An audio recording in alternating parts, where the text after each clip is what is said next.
had to say. And man, like that was huge, man. That was huge back then because, you know, I was just a dumb kid, man. I was just a dumb kid, and a little bit about my history is you know I grew up with a single mom. My dad committed suicide when I was 3 years old, and so we lived in a small town. And what she did was she moved us to a bigger city. And whenever she moved us to a different city, it was a real big city, and it was a different environment for me. And I wasn't familiar with the environment. I didn't have any friends. I didn't know anybody. And so whenever I was in school, I was automatically labeled. I was dysfunctional. I was had learning disabilities. I had behavior problems. I had pretty much all the bad labels that a kid can get. They gave me those labels at a young age. And what happened was those labels those labels stuck with me from like first grade, second grade, third grade, fourth grade, fifth, and I couldn't get rid of those labels. And so what happened was, I mean, the teachers knew me, they labeled me, and so I just kept going, like I just kept being labeled. And I ended up dropping out in ninth grade with twin boys, and I had to get my ass to work, man. I didn't have no other. I didn't have no source of income. My mom was like, "Hey, you need to figure this shit out. You need to get out of my house. You're just making a mess." And at the time, I was getting in trouble. I had went to like a detention center for like a whole year.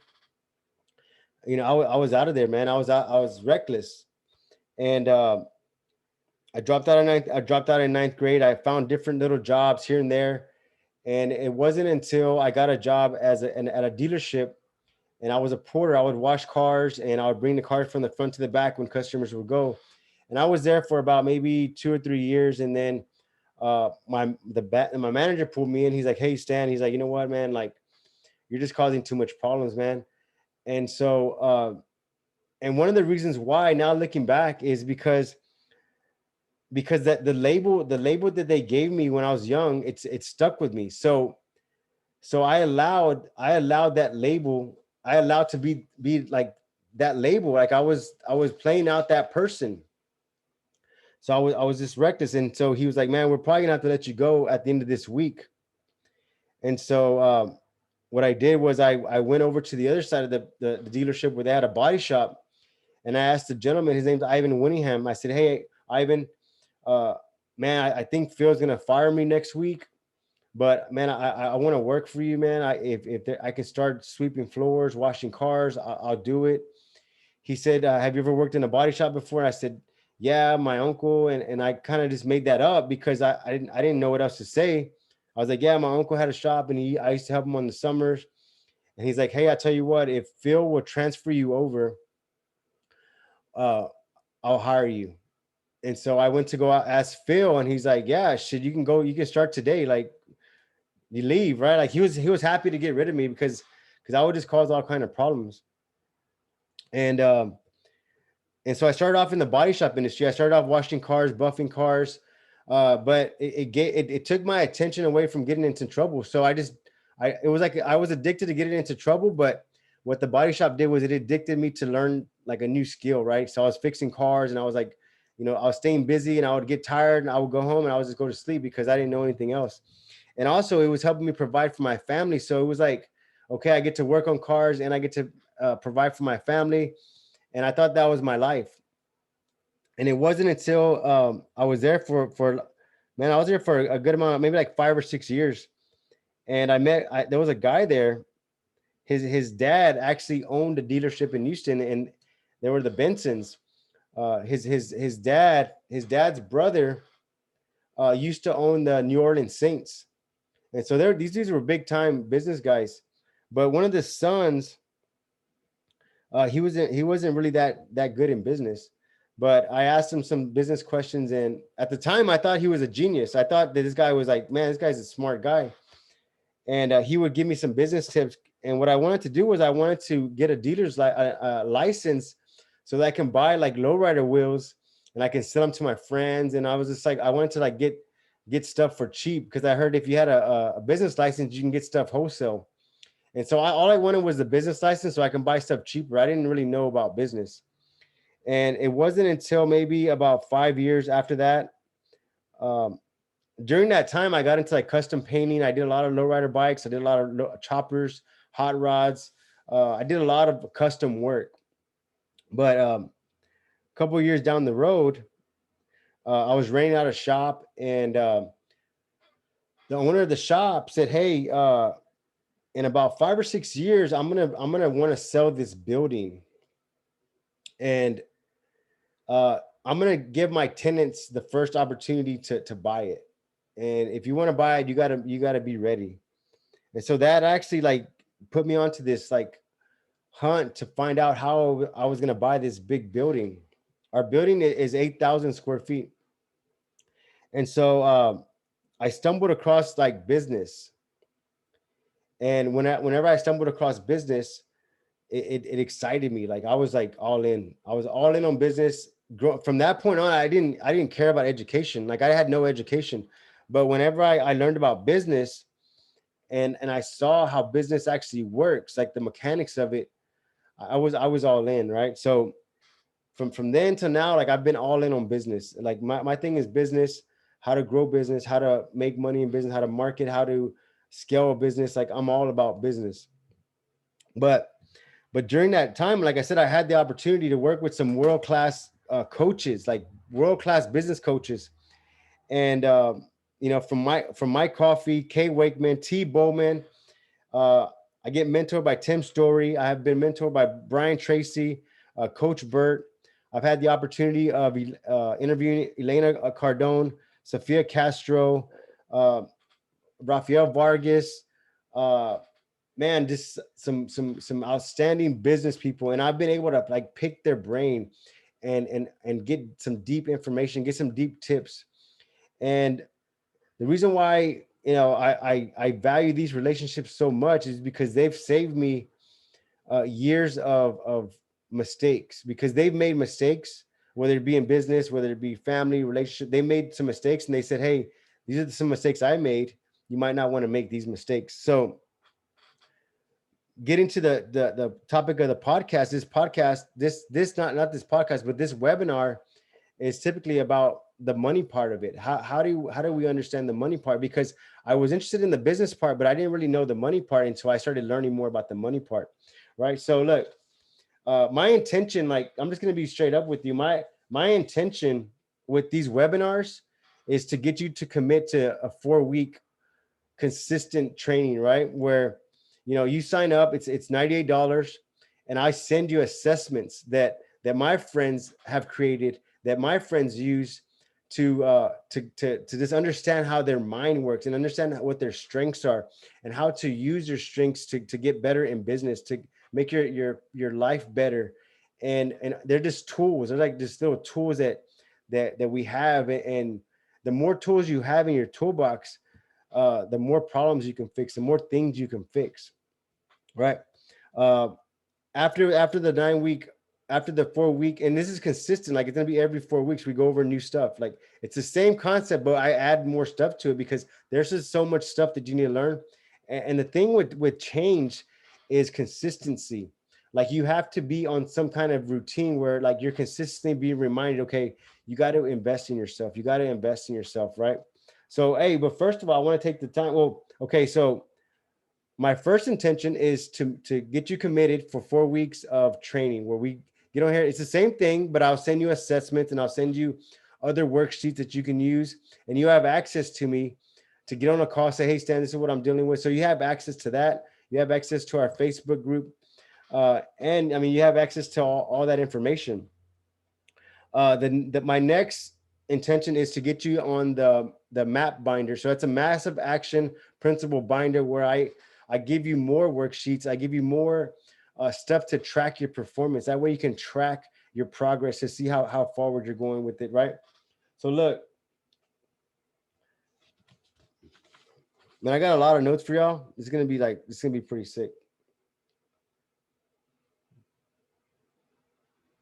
So anyway, so look, to this point, we've been able to operate a $1 million business, own multiple rental and own multiple rental investment properties, and we're just constant. We're just growing. We're just growing.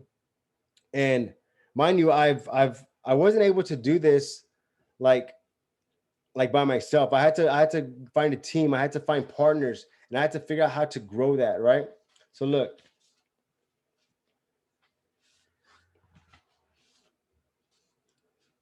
now that we got that out of the way,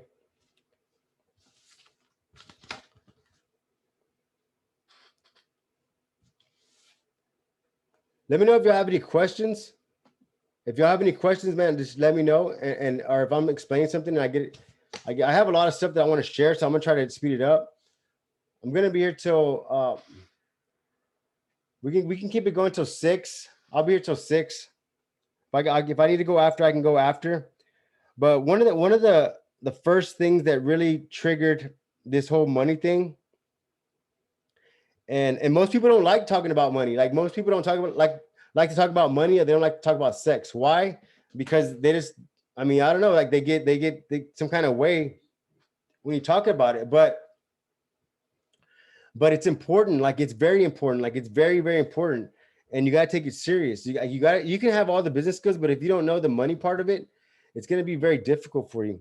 So look, uh, one of the first things that really turned me on to like this whole building wealth was the book Rich Dad Poor Dad, right? So I stumbled across that book because I went to a business conference, right? And the business conference, they mentioned Think and Grow Rich. I recommend that book. That's like a classic. But they also started to recommend Rich Dad Poor Dad. And so whenever I got Rich Dad Poor Dad, it was like, man, it was like a eye opening like a thing, because I thought from that point that being rich was like, because that's all I want. I was like, man, I just want to be rich one day, right? But when I'm reading this, I'm like, man, rich is not the way to go. Like nobody wants to be rich. Everybody claims to be rich, but like the rich don't are not rich, they're wealthy. And so I started to look to see what was the difference between like being rich and being wealthy. And whenever I understood the difference between that, like that was it. That's all I need to see to say, you know what? Like I don't want to be rich. I want to be wealthy.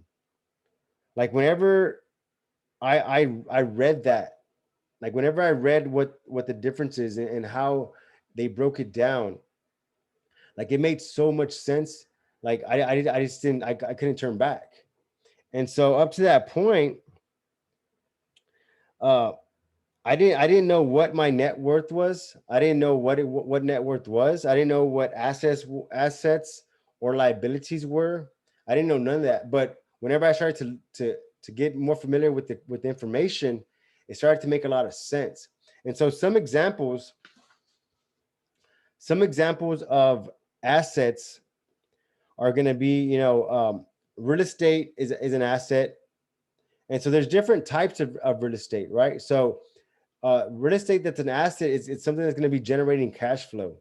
That's going to be an asset, something that's bringing in some kind of extra income. That's called cash flow. Um, any kind of machinery, anything that's making you money, anything that you have that's making you money, that's considered an asset, right? Any kind of inventory, any businesses in an asset. Liabilities are going to be, like debt. Even a home mortgage is considered a liability. Why? Because you're having a, I mean, everybody needs a place to stay, but it could be a big liability because you're having to put money into that house every year, and you're having to maintain it, and you're having to do all this work, and it's not really giving you the fast return that you want. And I know a lot of people will say, well, you know what, like, uh, I'm gonna buy a house. Like you should, if you could buy a house, buy a house. That way you have a solid place. But always have something. Say, you know what, I want to get a house, but my goal is to buy other properties. Like I want to make sure that I can keep investing into real estate. That's where you want to be at, And whenever I understood the difference between an asset and liability, it really changed the way that I thought things went. Because at the time, like I said, like I've owned like cars, I've owned luxury items and stuff, and I thought that stuff had value to it, but it really didn't, because it was costing me money to have all this stuff. And whenever it was costing me money, it was a liability. So by having all this extra stuff, I was just paying money to keep it, but it wasn't really bringing me nothing in return. Versus like having some equipment where you're making money off the equipment. See the way that wealthy people buy luxury items. I'm gonna make a note here. The way wealthy people buy luxury items is, let's say they want to buy a car that's it's gonna cost them, $1,000 a month, right? To have this luxury item. What they'll do is they'll find an asset, they'll find a business, they'll find some equipment, they'll find a team of people that's going to be able to generate $1,000 a month. So, for example, let's say if you want to buy something that's $1,000 a month, it's a luxury item. Let's say it's a boat, right? And it's a luxury item, and you say, okay, well, you know what? If I was to buy two rental properties, and maybe I can rent those out, and that's gonna cash flow. So that's gonna cash flow $1,000. That $1,000 is now paying for your boat. So that's how an asset works. Okay. If you were just to buy the boat and just have a job, then it becomes a liability, because now you're having just to pay money to keep the boat, right? Versus you're creating something to buy the luxury item, right? Because the rental is always going to keep producing. So it's like an ATM. Like, you're always going to be able to pull money out of it. And whenever you're able to pull money out of it, that's how you can afford your luxury items. And so that's how the difference between assets and liabilities were. And whenever I understood that, I just wanted to have more rental properties. I was like, man, my goal is just to buy more rental. I just want to keep buying and buying and buying and buying, because I knew that eventually uh, the tenants were gonna be able to pay those down, and where I was gonna be left with the property, and then I was gonna be left with the cash flow. And I'm thinking long term here. You got to think long term, right? So that's that. If you get a chance, look at the book Rich Dad Poor Dad, and it'll give you more kind of an idea of assets and liabilities, and it gives you a bunch of stories in there, and it gives you the different ways that they think. Someone that wants to be rich, someone versus someone that wants to be wealthy. It gives them the different ways of thinking, right? So that's very important too. Net worth, right? We've all heard the term net worth. So what is your net worth? And we've all seen, like, you know um, Elon Musk, right? Elon Musk's net worth is something billion, right? 13 billion or something, right? That's Elon Musk's net worth, right? Well, what does that mean? Okay, the way you determine your net worth, the way you find your net worth, and this also is a real cool exercise. This is actually like an exercise. So this is an exercise that you're gonna do if you want to do it. So this is one exercise, and I'm probably gonna have to go longer here, but I'll keep going. So I have a game in a bit, but I'll keep going to as long as I can. So if y'all have any questions, let me know, and let me know if y'all can hear me fine. Let me know if y'all can hear me fine, guys. Let me see. Let me open this chat. Let me know if y'all can hear me in the chat. Just say yo, say yes. You're good to go. Okay, the net worth, right? How do you determine your net worth? So the way you determine your net worth is you just kind of say, okay, you know what? If I had to leave the country tomorrow, and I had to sell everything that I own, okay?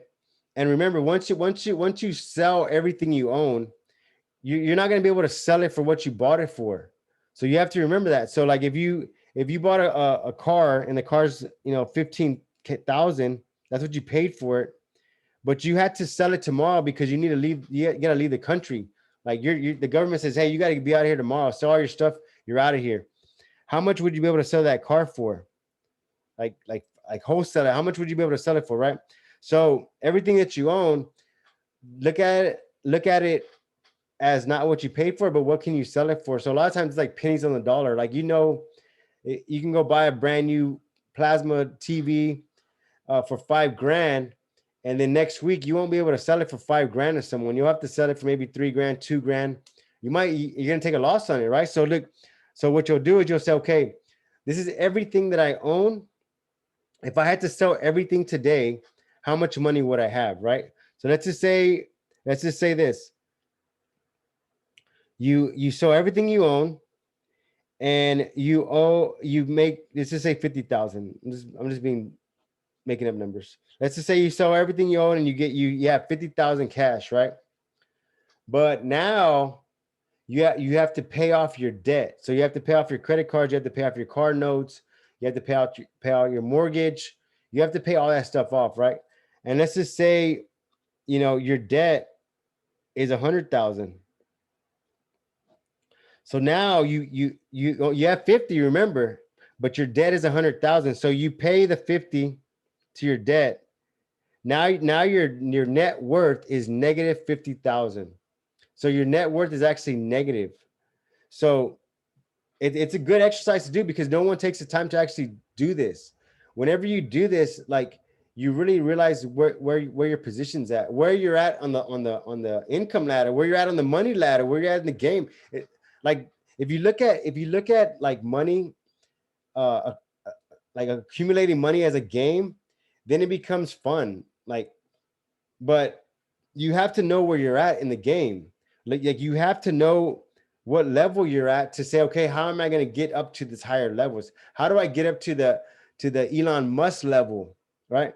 And so, because I guarantee you, Elon Musk started off at the bottom level too. He started off at a negative, but he understood. He says, you know what, I got to get to the next level, and maybe that's what they mean. Like, how do you get to the next level? Because you got to figure out where you're at in the game, in the net worth game, and then figure out how you're gonna grow that.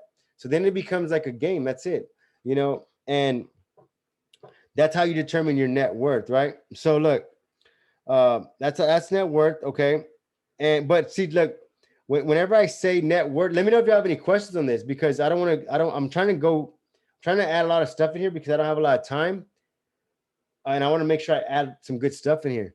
So whenever they say like Elon Musk's net worth is 13 billion. I think, I'm not sure what it is, but let's just say they say his net worth is 13 billion, right? That doesn't mean like he has that much money, like just cash laying around. That's not what it means. What it means is that, like, his businesses, any real estate that he has, any stock that he has, that's has value on it. For example, if his business if his business valuation, like the value of his business, is worth $100 million,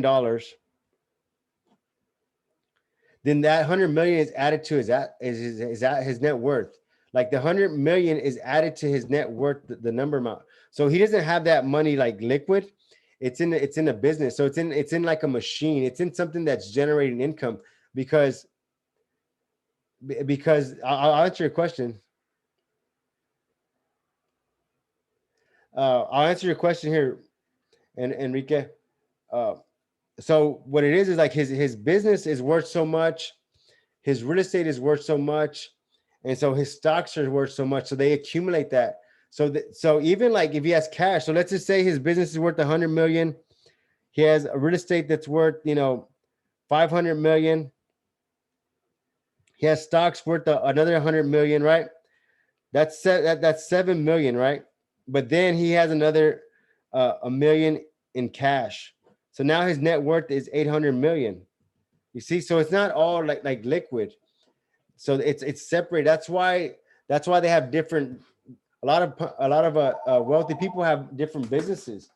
They have multiple businesses, or they have different assets that are worth value, and they accumulate all those. They add them up, and that's how their net worth is so big. So they add all these things up. Um, let me see. Let me answer your question before I go into the next one.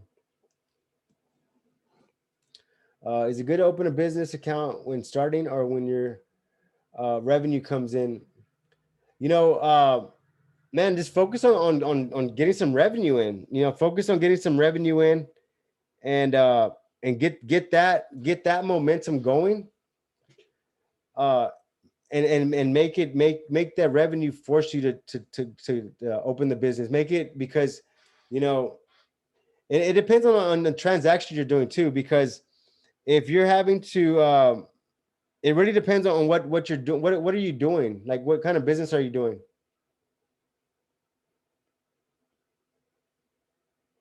It really depends on the type of business you're doing, but I would just focus on generating revenue now. Focus on generating revenue, and once you get that momentum going, then you can open the accounts. Because if you don't have an LLC, then the account's just going to be in your personal. It's going to be in your name as a DBA. Oh, it's a body shop.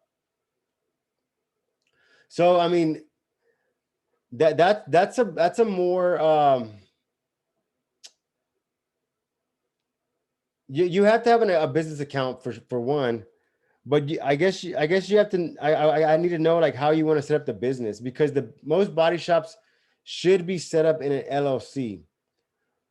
They should be set up in an LLC, and that's going to be like a longer conversation. But I'll go into that a little bit for you. So there's a sole proprietor and an LLC, right? So the difference is, and I'm not a business attorney. I'm just sharing what we've done, right? The LLC protects your personal assets. For example, Enrique, let's say uh, let's say you own two homes, and you have some nice cars, and you have some nice stuff, right? Okay, and let's just say you have your body shop, and let's just say you you fix a car, and the door falls off because maybe your helper forgot to put the bolts on the door, right? So the door falls off, and the customer was like, man, you know what, like I'm gonna go after you because you caused some damages. You caused some damages because my door flew off. Now I got to figure that out. Now someone could have got hurt. I'm gonna go after you because I want to get compensated. So they try to sue you. So whenever your business is a sole proprietor, like you're responsible for that business. Like you're solely responsible for that business. Like, so that means that that business and your assets are connected. Everything's connected. Okay. When it's an LLC, it's like a separate business. It's to itself. So you actually work for the LLC. You actually work for that company. So if the customer wanted to go after the body shop, they're going to go after what the shop owns personally. So that's going to be, whatever, like if they have any kind of, you know, uh, vehicles or equipment, whatever they can actually go after that stuff, and it protects your personal stuff.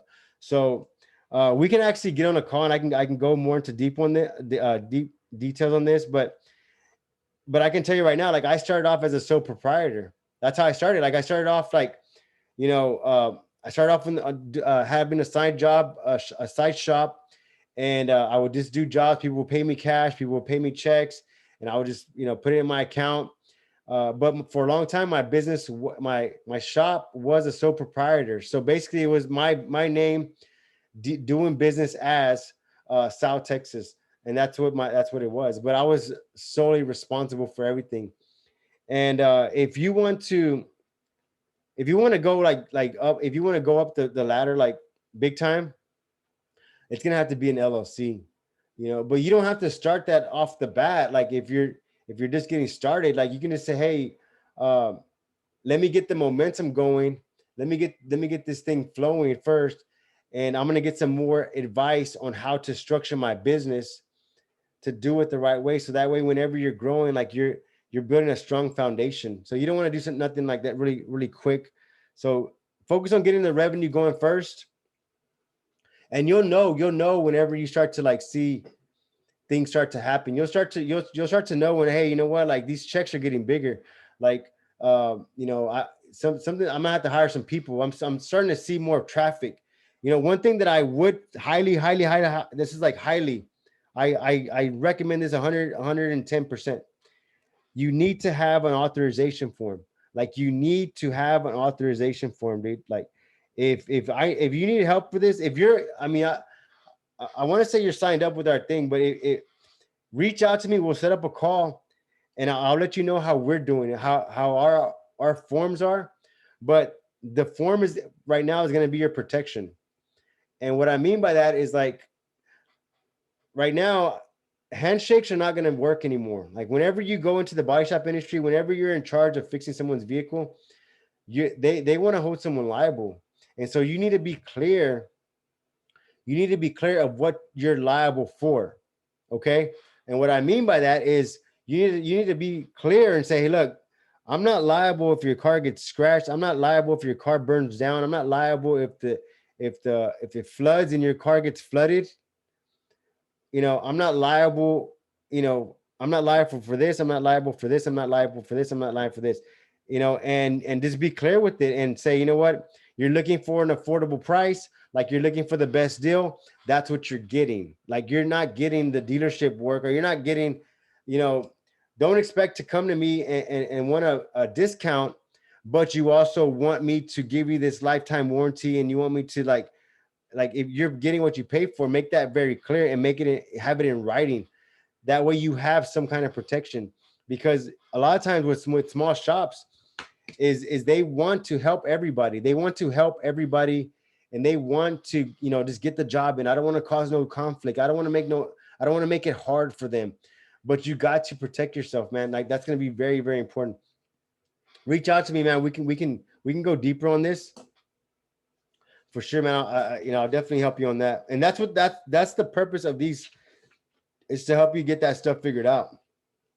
So I'm gonna go into something that kind of helped me build my wealth, and and you have to kind of find what interests you. And my thing was like real estate.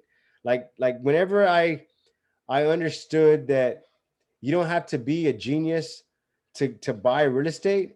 Like I was hooked, because I knew I wasn't a genius. I wasn't smart. I barely knew how to read. I sucked in math. So I said, man, like if they said that it's that easy and I can do it, I'm gonna give it a shot. And I committed to it. And first of all, I mean, so what happened was I read the Rich Dad Poor Dad book, right? And then I saw that they were having like for example, this is the perfect example, dude, because I saw they were having like a free uh real estate training. Like they're just sharing some real estate tips and how real estate works, and how much money you can make in real estate. And they were just sharing like a bunch of real estate stuff, right? Kind of like what I'm doing now. Like I'm sharing like some information to help you get to the next level. That's what they did. I went to this real estate event, and they're like, look, this is how real estate works. This is what it is. This is how what they mean when they say wealth. Like this is how you build wealth. And I was like, oh shit, it makes sense. Like, you know, and at the time, like I was a worker, man. I would just work, and I would bust my ass like to custom painting. I was just making, I knew how to make money. I just didn't know how to make the money work for me. And that's what I wanted to know. And so I went to this workshop. It was on real estate investing. And what I did was I started asking questions. I started asking, how do I do this? What do you think about that? And how do I get into this? And I just started educating myself, and I started to learn more about real estate investing. And what I found out was, look, most people, and you might have heard the term like wholesaler, right? And the reason why they pitch the wholesaling is because they always say like no money, no money to get started, and you can get into real estate investing with no money, and no money, and they keep throwing that out there, right? But I want to share with you how it works, because like everybody else, I was interested in that. I was like, whoa, no money? Like you don't need good credit. You don't need to have this, that. Like, how does it work? Right? I was interested, right? And so the way the wholesaling works is, so people people become motivated to sell a property for several reasons. Some of the main reasons is like there's going to be a death, maybe like they inherited a property, maybe they're behind on taxes, maybe they inherited a property but they live in a different state, and now they have this house that's in a different state. And so the house that was once an asset is now a liability because they're having to pay money to have someone cut the grass. They're having to pay all this money just to keep the house there. And now it's becoming a liability to them, and they're having to pay money to keep this house, and they just want to get rid of it because taxes become every year. Everything keeps flowing, like taxes, the yard gets grown, the house needs maintenance, right? And if this house is abandoned, how do you think that makes someone feel, paying for something that doesn't, like, that you don't even live in, that you're just like, man, this thing's just a money pit. I need to get rid of this property. So that's a distressed property. Separation. And I mean, there's other reasons people will sell properties, right? There's just, you never know. And the way you start to find these distressed properties is you have to start to look for them. Like, that's just straight up it. Like, you have to put on Craigslist looking for I buy houses. Start asking friends, families, neighbors, hey, do you know anybody selling a house? Do you know, right? And so the way wholesaling works, and I don't do wholesaling because I never liked it. But the way wholesaling works is, let's just say Adam, let's just say Adam and John, right? I'm gonna make it simple. So Adam lives in a different state, right? And so he inherited a house. So someone, maybe his grandparents passed away, and they in the will they said Adam gets the house. Okay, so let's say Adam lives in Washington, and the house is in Florida, right? So Adam lives in Washington, the house is in Florida. Adam has a family. He has a job. Like, he does the 9 to 5. Like, he has the kids. He has soccer. Like, he has all this stuff, right? So now Adam owns a house in Florida. So now they call Adam, says, hey, Adam, your grandparents passed away. They left you a house in Florida. He says, okay. Now what? So Adam has a routine. Like, he has a life. Like, he gets up in the morning at 8 o'clock. He drinks his coffee. He drives 30 minutes to work. He clocks in. He takes another coffee break. He talks to his friend. By 9:30, he sits at his desk. He starts doing his work. By 12 o'clock, he goes to lunch. He goes to Subway. He comes back to Subway with his meatball sub. He eats his sub. He reads the newspaper. He goes back to work at 1. He gets out at 5. He picks up his kids from latchkey. He goes home. Him and his wife are making dinner. He sits down and watches the news. And then he does the same thing every day. Like, he's done that for years. And so, but now Adam has a property in Florida that he has to figure out what he's going to do with it. So the first couple of months, he's like, I got this house in Florida. I'm not sure what I'm going to do with it yet. Maybe I can sell it, but I don't know if I want to sell it because it was my family's. And if I sell it, that might be bad for my family. So I might have to keep it because I don't want to look bad. So now I have this house. So you know what? I'm not sure what I want to do yet. Right. So he kind of like puts it on the back burner. So Adam has this house now. And the house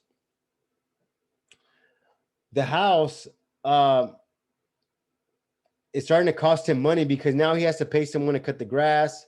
Now he's starting to feel it, right? Because he's having to pay for this. So John sees the house vacant, right? So John finds Adam's information online.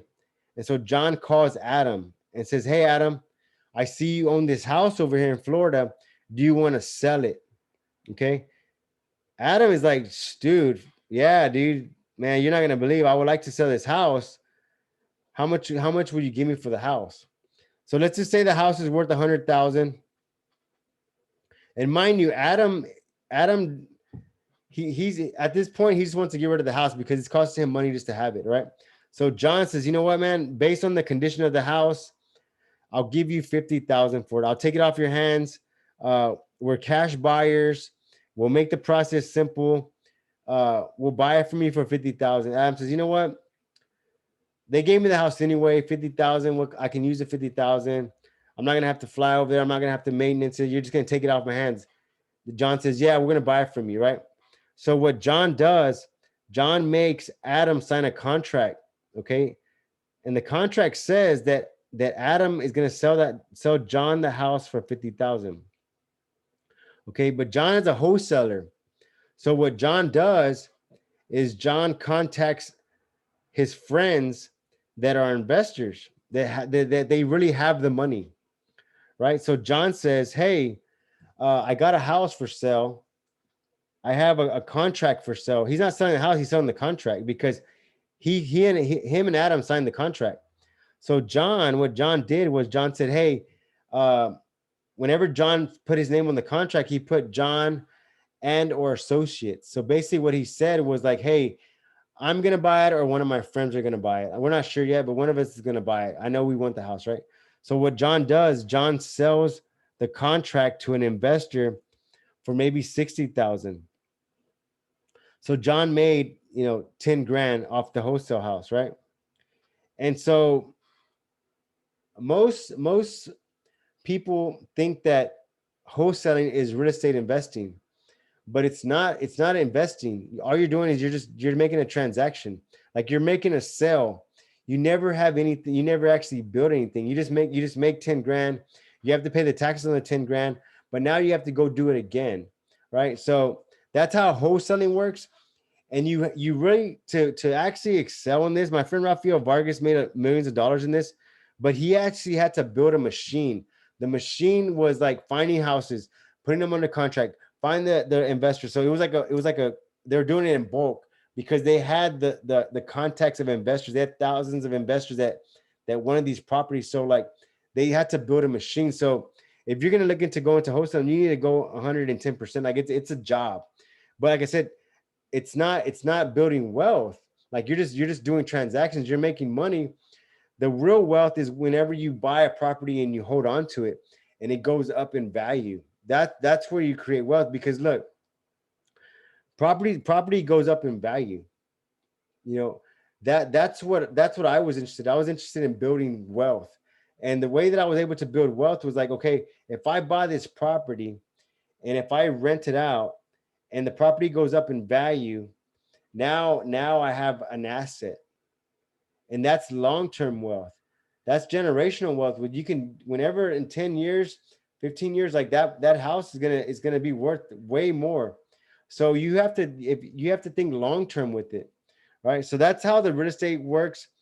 um, another way that I use real estate for is I leverage, right? So the way leverage works is is through banking, like through bank loans, right?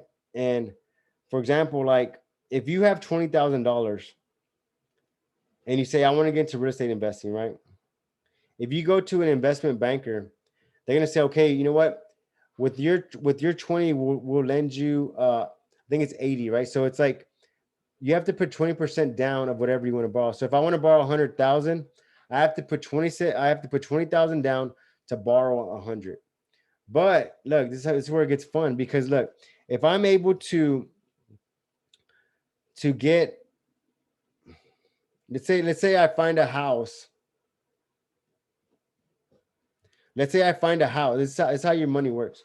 Let's say I find a house and it's a motivated seller. They want to sell the property, and the house is worth 150, right?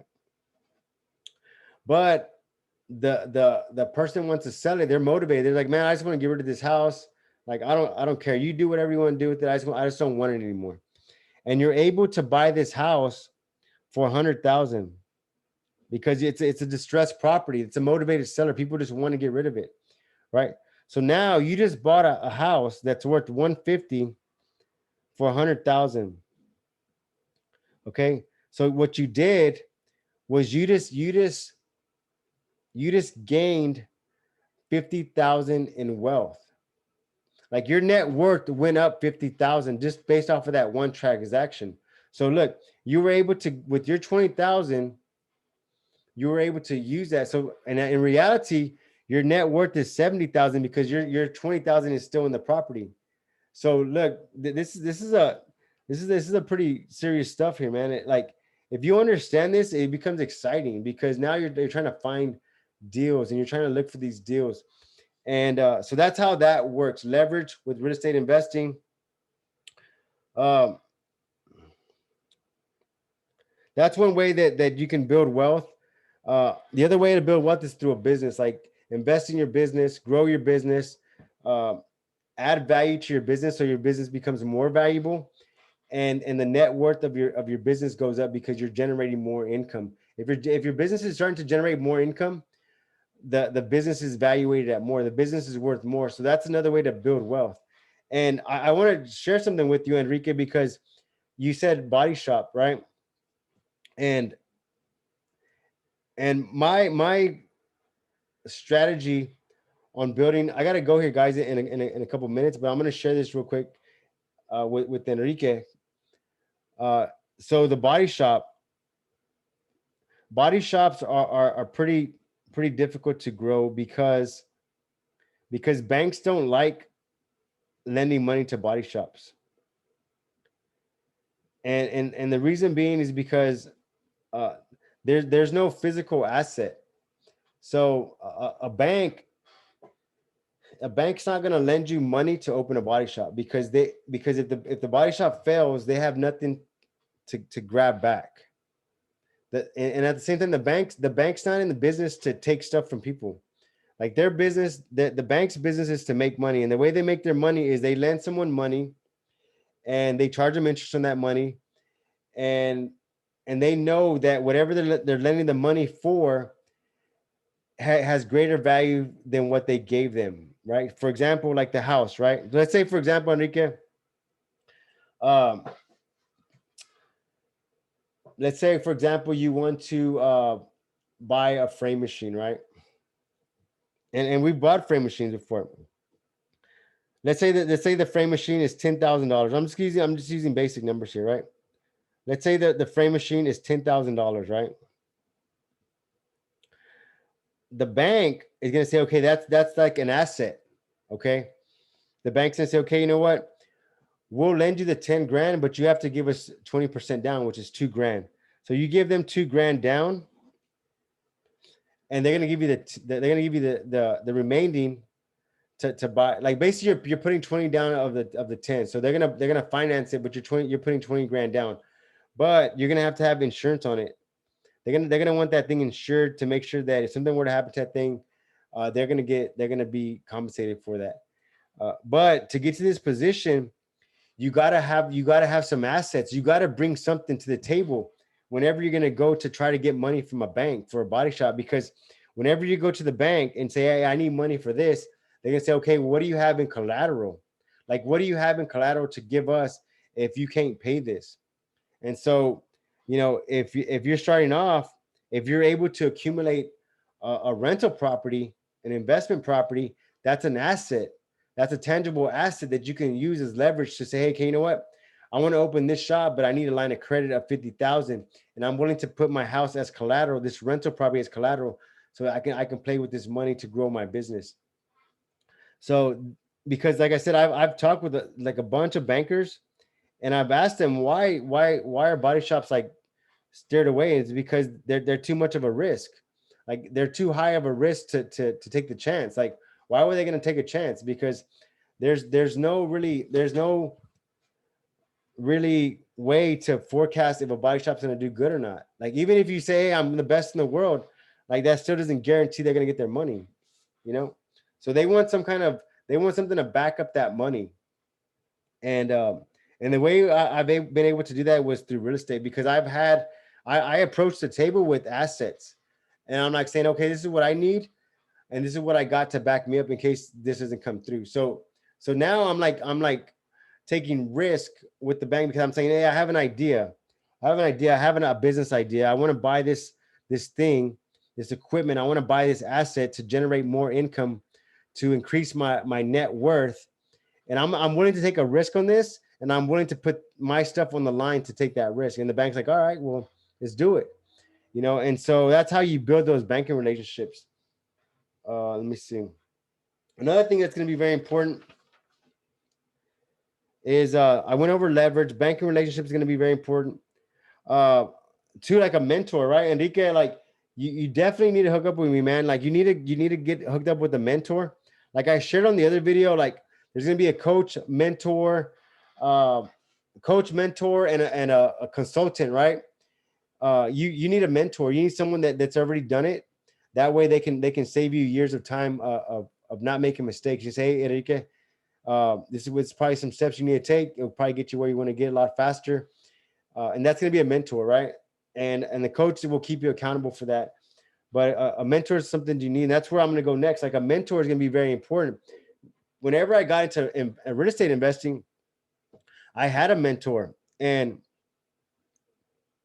what I learned was no matter what, you can get into any industry, but you gotta make sure you know what you're talking about. And not everybody, and you can just admit, like if you don't know what you're talking about, just admit, say, man, you know what? I want to get into real estate investing, but I have no idea where to start. I have no idea of what information I need to learn first, right? But what I did was I started to like listen and watch stuff on real estate investing, and I understood the language. I started to understand the way the language was. And the best example I can give you of this is like let's say you're a professional bodybuilder, and you know about the macros, and you know how, you know, the protein intake, and you know about, you know, you just know all the muscle groups, and you know everything, how everything works, right? And then you're at the gym, and if some guy comes up to you and says, hey man, like what's your max? I always use this example, like what's your max, bro? Right? Like that's a dumb question. That doesn't even make sense. Like what's your max, bro? And so whenever you got to be aware of this, like maybe say, hey, you know what, this might sound like a dumb question, but does this make sense? But with real estate, so what I did was I actually started to like listen to real estate stuff. I read a bunch of books on real estate investing. So whenever I met someone that was doing it, I had better questions to ask them. I asked them, say, hey, you know what? How do I build banking relationships? How do I, you know, work this loan? How do I do my own contracts? How do I evaluate a property? Like I kind of knew some of the language, and what it did was it made the conversation a little bit better because they knew I was interested. They knew I did my homework on the fundamentals, and they knew that I was serious about it because I actually took the time to like learn the stuff, right? And so they'll want to help you. A mentor is going to be very important, whether you're getting into real estate investing, or if you're getting out of real estate investing. I mean, whether you're getting into real estate investing, or you're getting into business, like it's gonna be very important to have a mentor. Um, Also, to the rule of 72, I shared this on a previous video, but the rule of 72 basically is if you divide the percentage of any debt that you have by 72, it's going to tell you how many years it doubles, right? So what you like, if you have credit cards, auto loans, if you get the interest rate and divide it by 72, it'll tell you, okay, in this many years, you're gonna be paying double for that. So if you buy an automobile, and I'll do some quick calculations real quick. Let's say you buy an automobile, and let's say your interest rate is 15%, right? So it's 15% uh, divided by 72. Let's see, 70, 15 by 70. Oh, no. So that's 2 years. So in 2 years, you're going to be paying double on that. Let me see, 15%.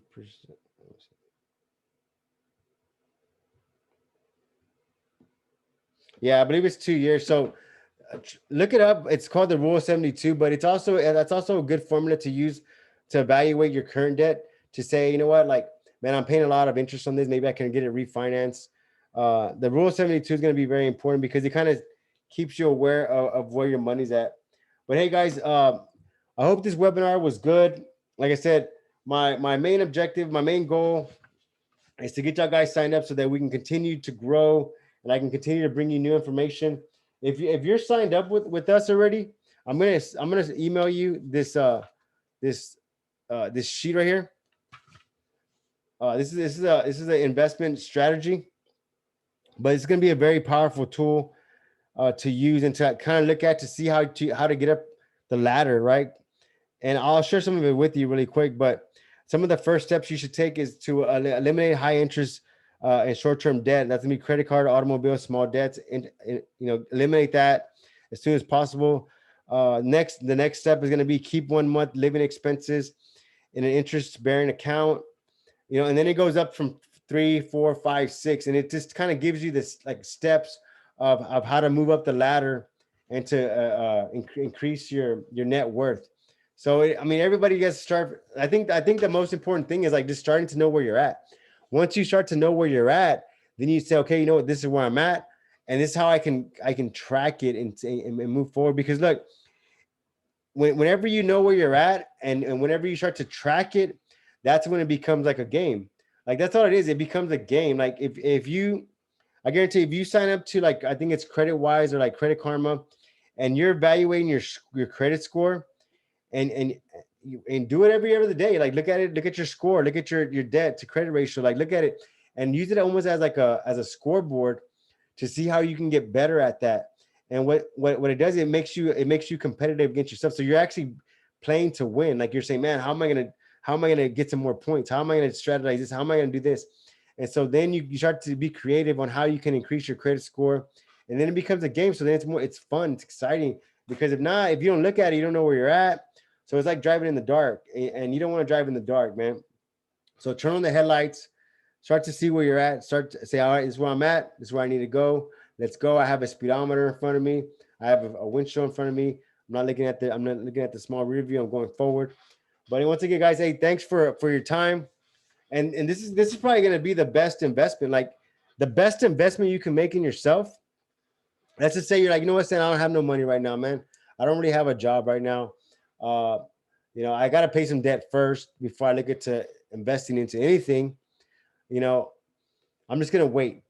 I'm just gonna wait and take my time, and and I'm just gonna wait. And you might have been saying that for a long time. And one of the things that you can invest in now is just invest in yourself, man. Like just invest in yourself, and get invest up here some information. And once you start to do this, like they can't take that information from you. They can't take this from you. Like they can't take your knowledge from you. So it doesn't matter where you're at in life. It doesn't matter where you're at in the ladder, but always remember to invest in yourself. If you can invest something daily into yourself, it's gonna have a huge compound effect. Just give it some time, man. Like you have to be consistent with it. And every Wednesday I'm gonna be here. Every Wednesday we're gonna do a webinar.